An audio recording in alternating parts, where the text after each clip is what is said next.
All right. So you guys ready for some data? Yes? Okay. Well, if not, too bad. That's what you're going to get now. So what I want to try to do for a few minutes before our next speaker comes up is to frame for you the discussion around workforce, to give you some insights into the three areas that we particularly believe are problematic and that need long-term solutions, and kind of walk you through this demographic cliff and some other issues that we're facing. So here's let me just get this out of the way. I know we're a little rattled this morning by a couple of bank failures over the weekend, talk about an impending recession. But my argument is that Georgia's economy is extraordinarily strong. The pipeline of economic development projects that many of you have worked on is extraordinarily strong. And we believe that Georgia's going to do just fine through whatever economic cycle we're about to enter into. To this point, it's interesting, the governor shared some of this data last week. We're now at over 1,500 economic development announcements over the last 4 years, record year after record year after record year, just right at $50 billion worth of investment that will flow into the pipeline in Georgia over the next 3 years. This is construction, equipment of really big projects, manufacturing, headquarters, distribution. All of those are great signs. We love that. That's going to help us weather the storms that are coming. The one number up here that causes us a little bit of heartburn is the fact that just those companies alone need to hire almost 140,000 more Georgians, on top of what you're facing right now trying to hire at your companies or in your organizations. Now, Scott, you and I can remember when these numbers came through and they were weighted heavily toward our urban areas, but what's remarkable is that 77% of these projects over the last 4 years have been in rural communities. And so we're seeing economic growth around the state, which again, as we look at a potential recession globally, it took us 10 years to recover from the 2008 recession, but it took us less than 12 months to recover from the COVID recession. That's why we think this one's just going to be a blip on the radar. But as you think about how well Georgia's economy is doing, I want you to think about it a little bit differently. Some of us are very competitive, mainly me, and I like to beat North Carolina and Texas and Florida and Arizona and those other states. But I want you to start thinking about Georgia's economy differently. If you look at per capita GDP in Georgia, if we were our own country, we'd be the 11th largest economy in the world. I like the per capita GDP because it means that your employees and your neighbors are doing well as your businesses are doing well. Now, I like the fact that we beat Canada. That's a big pride point right there. But I do believe we can overtake Australia with the right strategies in place, and particularly if we address the workforce development issue and the talent issue in Georgia. So in January, to help us move down that path, the Georgia Chamber said, we're going to set some pretty big, bold goals. First off, we're going to try to create 25,000 more small businesses every year for the next 10 years. That's going to help your downtowns. That's going to help all of our communities all over Georgia. Number two, we need to fill 400,000 job openings in the next decade. 400,000 job openings. That's why you're all here today. And if we do those two things and a few others, we believe we can grow Georgia's economy by $189 billion over the next decade, which would put us well past Australia and well past most of our other competitors in the country. These are big, bold goals, but we believe with the right strategies with our friends at the Capitol and Washington and working with our chamber network around the state that we can do that. So critical to that, we're addressing a lot of different issues, but the big one, the 800-pound gorilla, is this workforce development issue. And we've done, Danielle and our team, who you'll hear from later this morning, done so much work in this area, but we believe there's three issues that we have to address as a state. First of all, there's a labor participation problem that many of you, particularly at the community level, understand and feel. Number two, there's a preparedness issue. Those men and women that are coming into the workforce aren't ready, and they're not prepared. I want to unpack that one for you. And then finally, number three is this demographic cliff. And that's a very dramatic Thelma and Louise sounding. I just figured out who's older than I am that remembers Thelma and Louise in the room. But it's a big, bad issue, and it's not going away, and so I want you to understand it. The bottom line is these three issues are not a one-year fix. They're not a 3-year fix, a 5-year. This is 10, 20 years. That's why the Georgia Chamber's in this. We're not going anywhere. We've got to address this issue. But let's start off with participation. Pre-COVID, for every 3 job openings in Georgia, there was 1 person looking for a job, okay? In June, after we all had the COVID lockdown, we had 2 jobs for every 1 person. So even people said I couldn't find a job, there were still twice as many jobs out there as people looking. Last summer, at the height of the hiring frenzy, we had 4 jobs to every 1 person looking. Today, we've averaged back out to about 3 to 1, and we think 3 to 1 is going to be where Georgia stays for the next decade. That's right, 3 to 1 for the next decade. You can see our labor supply gap is almost twice, if not 3 times, what the national average right now. There are 3.2 million Georgians aged 18 to 65, I believe it is, that could be working that aren't working today. 3.2 million. If we just got part of those guys back to work, we'd address a lot of the concerns that we have. But I want to dig into this number for a minute. Let me ask you this. How many of you in 2000 had a job? Right. 70% of Georgians that were eligible to work in 2000 were working. Today, that number is about 62%. That's a problem. Now, here's an interesting little statistic that we've just figured out over the last weekend. A lot of the labor participation that we lost post-COVID were female workers, right? Because you had to stay home for childcare, had to stay home for senior care. But what's fascinating is that so many women have entered the workforce, young women, that the female labor participation rate has actually improved back to where it was pre-COVID. You know who hasn't come back to work? Men. The research last weekend that we were able to get our hands on showed that there are a few reasons for that. Men aren't coming back to work, 1, because of addiction issues. Number 1 issue. You know what the number 2 issue is? This is an interactive part. You can jump in here. Anybody want to guess what the number 2 issue why men aren't coming back to work? Young men particularly. Video games. Another form of addiction. Number 3, and I can say this because I am one, men have too much pride and aren't going back to get the skills that they need to come back into the workforce. 3 top issues that are out there. As we look at those men and women since COVID that have voluntarily left their jobs, there's another issue in here too. Healthcare, how we treat nurses, is criminal. We're going to have a crisis. I'm going to show you this number in just a minute to keep you up at night. We've lost too many nurses in the healthcare field. Tourism, a lot of those folks have upskilled. We've got to do a better job, though, of getting young people into that pipeline. Manufacturing, we've had a downturn, even though Georgia's manufacturing numbers are going through the roof. Government, education, social services. Education, much like healthcare. We've treated teachers so poorly that they've said, you can forget this. I'm going to go home. That's going to be a crisis too. We've got to find a way, we talked about this last week at our women's event in Tifton, we've got to find a way to restore dignity and respect to some of these professions if we want anyone to care for us when we're older or to take care of our children. So those of you that are parents, that are out there, help us find ways to restore that sense of respectability and honor to those careers that are so vitally important for us. So that's the labor participation issue. I will tell you, I've got some counties in Georgia where 62% of the men and women that could be working aren't working today. So 48% of the population is supporting 62%. At the local level, for those of you at local chambers and development authorities, you ought to know what those numbers are and figure out what's driving them in your local community to develop the right types of partnerships and relationships. So that's where we are with participation. Let's talk about preparedness for a minute. Now, here's what we heard for 2 years from businesses, that the young men and women we were getting weren't prepared for the workforce.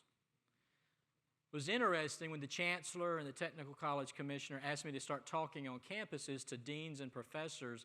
What we found is they were having the same issues and concerns that you were as business leaders, that the young men and women they were getting, particularly post-COVID, were not ready to be there, right? Part of that problem is lost learning.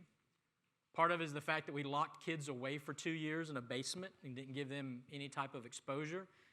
But there are two other things going on too. Wow.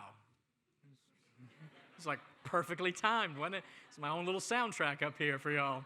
Wow, I like that. How many of you had a after-school job growing up? Yeah, I had like 3. How many of you had a summer job? Yep. I remember the summer I told my dad that I wasn't going to get a job this summer. I needed to take a break. Jason, the next morning I was working for my uncle doing construction work all summer. But here's the problem. Nationwide, kids aren't getting any real-world experience. 2% do an internship. In 2000, 50% of kids had a summer job. Today, only 30%. In 2000, 30% of kids had an after-school job. Today, it's only 17%. Only 4% are getting apprenticeships. So you're graduating 40% of all students in America that have never been yelled at for being late, never had to punch a clock, never had any experience whatsoever. And you wonder why they're not ready.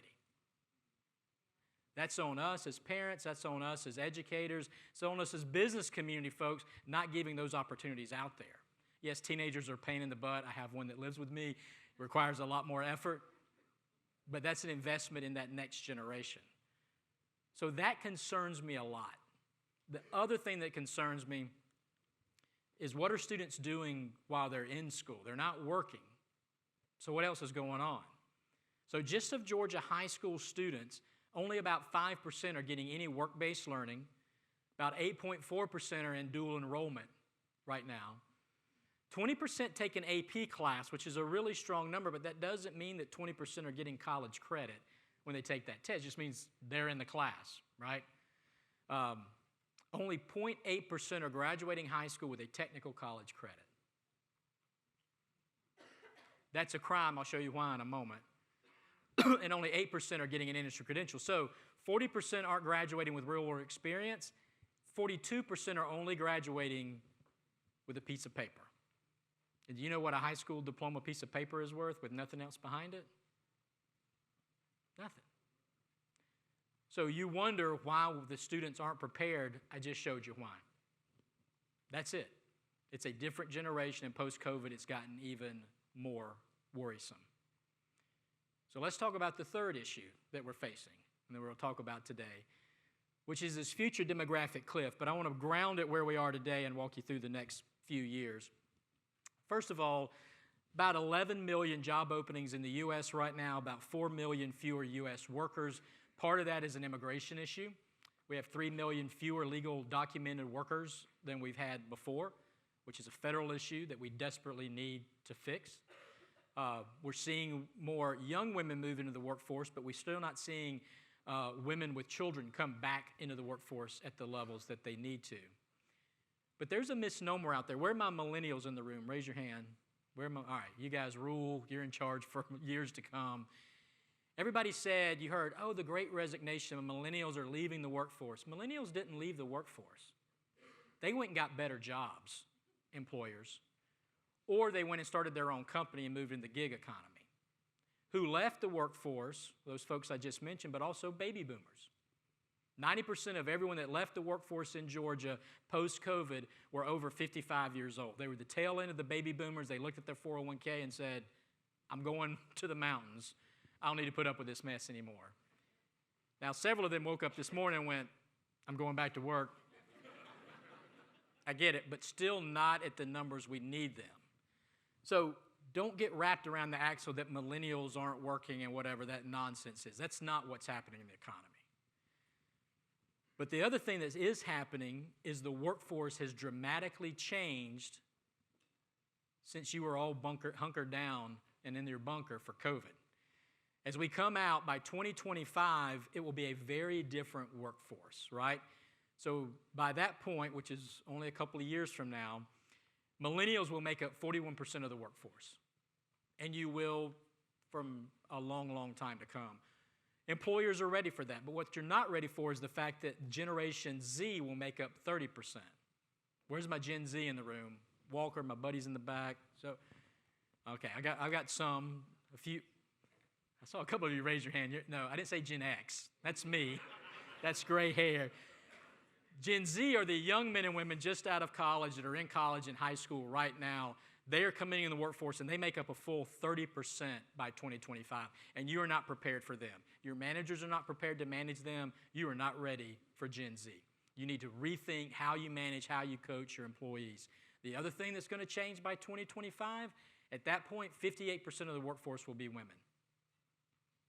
Yep, it was how, 10 years ago, it was old middle-aged white guys like us made up. Not anymore. That's changed.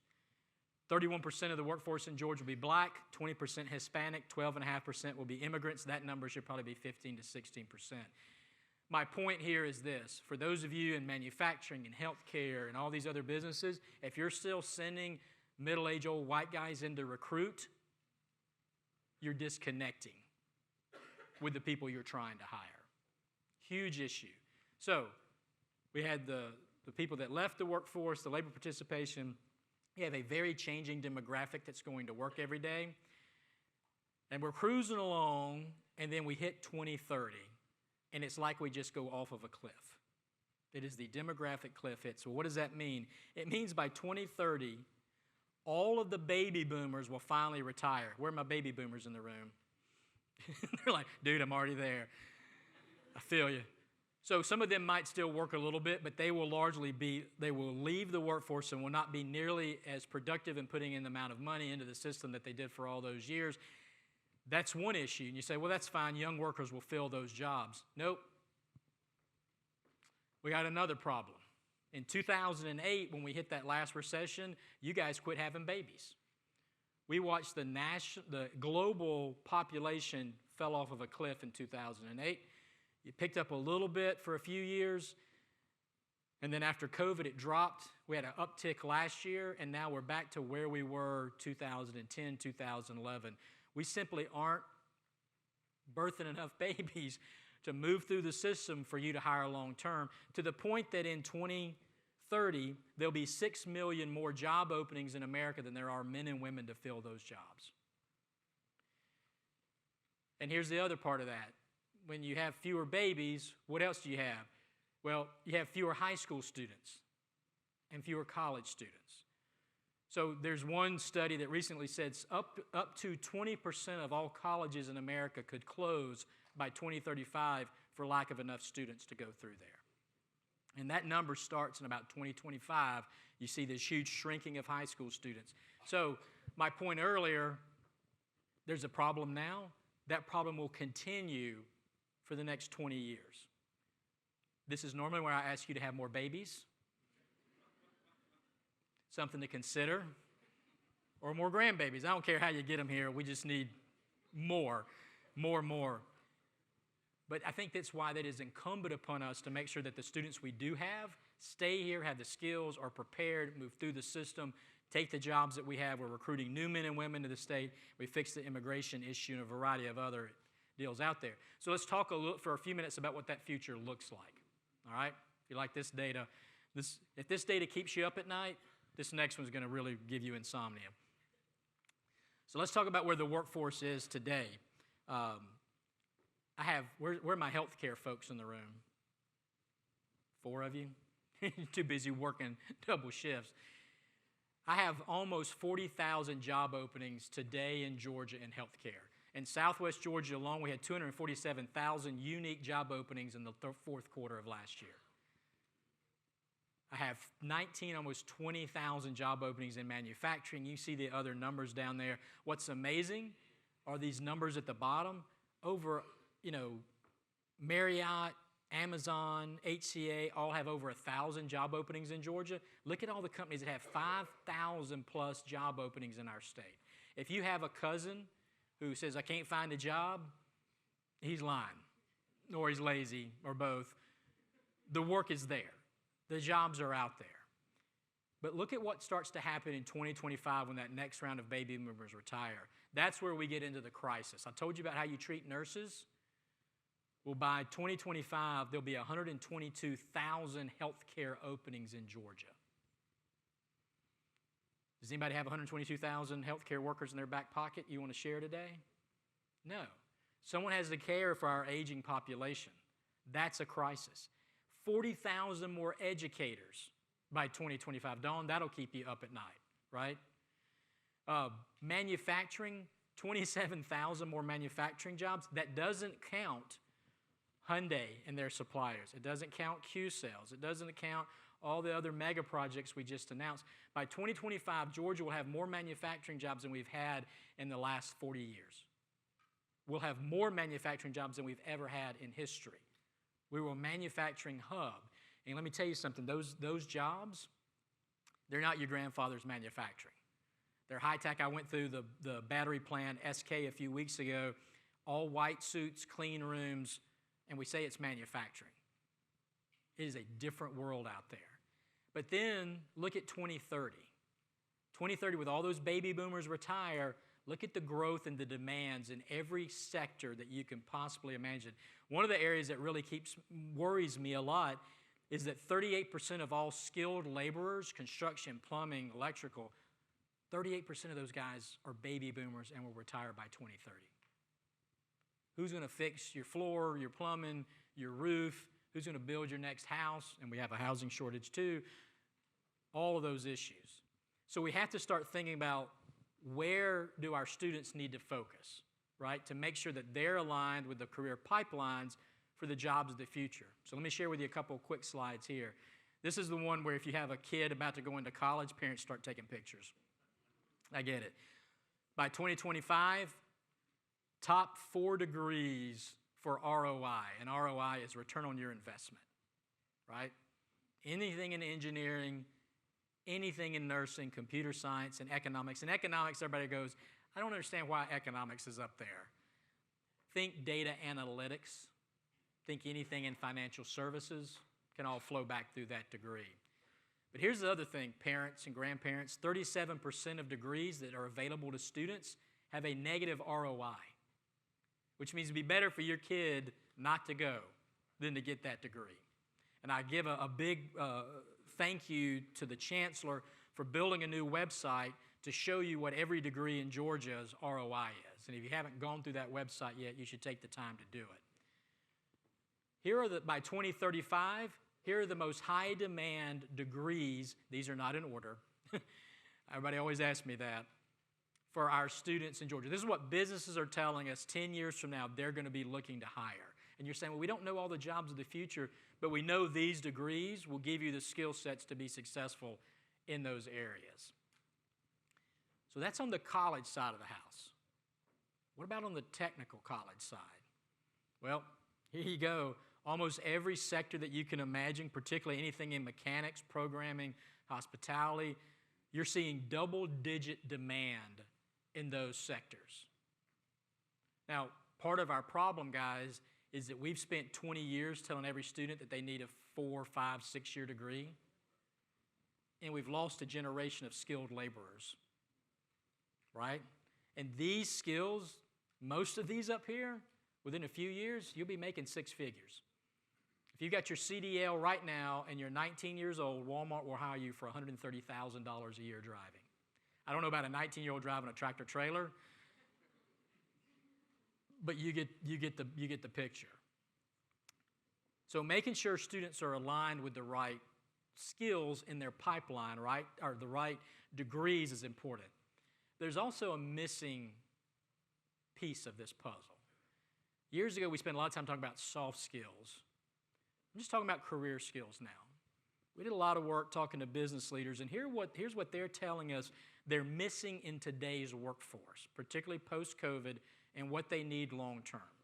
I don't care what degree you're getting, whether you're in the mechanical side or the mechanical engineering side, everyone needs data and digital literacy. Every single student coming out of our schools needs to understand how to manage data, how to process it. We also need students that are creative. I feel like we miss out on the STEAM part of STEM a lot, but that arts component helping students think creatively. It's early, it's Monday. You get it, thank you. Students have to understand how to manage up. They have to be critical thinking, problem solving. If somebody could help my son student understand time management would be fantastic. That's an issue I'm hearing from professors all over Georgia. Students not showing up on time, don't thinking they need to come to class. Oh, I'll make it up. When did you ever get to make up anything in school? I never did. And then how to work as teams. And part of that issue we're seeing that's been really problematic is the fact that for 2 years, we didn't send students to work in teams, right? We locked them away. And if they're not working, they're not learning how to be part of a team there either. And then those students that we want to be entrepreneurs, we need them to be resilient, innovative, risk takers, passionate, all those things. And so part of this is aligning the career pathways with our colleges and universities. We're going to hear from our superintendent today. We're going to hear from our commissioner of technical colleges. We're going to hear from the chancellor. But the other part of that is from a business perspective, we need to learn how to engage, particularly in K through 12 technical college universities, differently and better. So what does that mean? It means I wish every community in Georgia had a map of how businesses should engage with their workforce development partners. What does that look like? This isn't a blueprint for you, it's just ideas. Superintendents that I talk to consistently right now are telling me they need men and women in the classroom helping mentor students to catch them up on lost learning. Governor Kemp, the General Assembly, just put more money in for lost learning in this year's budget. But here's what the statistics tell us. Our friends at Deloitte, who will be up later today, did the research and says if a student graduates high school and hasn't made up for lost learning from COVID, if they are a white student, they'll lose 1.5% of their lifetime earnings. If they're a Latino student, they'll lose 2.1% of their lifetime earnings, and black students could lose up to 2.5% of their lifetime earnings. We need you in there mentoring these men and women, these young men and women. We need you to give them work experience. Are you doing internships, apprenticeships, after-school work? And yes, I know it. It's a pain in the butt, but you need to be flexible. Students have 47 other things they need to get done. They're not going to be able to work every day for these 3 hours. Be flexible with them and realize that's an investment. If you believe in entrepreneurship, get into the school systems, teach these entrepreneurs classes, give us feedback on career pathways. One of the things I love seeing around the state right now, businesses are paying for substitutes at the high school so that those teachers can come out of the classroom and go embed and do externships 1 day a week, 2 days a month, so that the teachers are learning what skills are needed in the businesses in their community so they can take those back in the classrooms. Got it? So little things like that we see as opportunities. We have a variety of bills before the General Assembly now, one to increase the number of college and career counselors, one to make it easier for adult students to get their college diploma versus just their GED, and I've lost track, several others, including a workforce housing bill out there. Encourage you to engage with your legislators. Let them know this is a priority. Businesses, you've got to engage with your educators in that workforce pipeline. And for those of you like Steve, who I know cares about this, that are in the workforce development and education space, we need different type of connections back. It's kind of daunting from a business. I'm trying to run my business every day, but I'm looking at how to engage with you as educators. Help us figure out how to do that proactively. Got it? Got it? Got it? I'll keep saying this until you got it. Got it? Okay. We've got a lot of other data to share with you, a lot of other partners. One thing I do want to share before I get off the stage, this is our first ever economic red book. It compares data in workforce development, infrastructure, entrepreneurship in a variety, compared to every other state, about 100 different data points. You can download this red book, and you can also sign up to get our quarterly updates that Daniela and our team do, so you can get the latest on all these issues. And then the last thing I'll suggest to you is if you care about this and you're not engaged with the Georgia Chamber's Talent and Leadership and Workforce Committee, open invitation, please engage with us. Talk to any of our staff today to do that.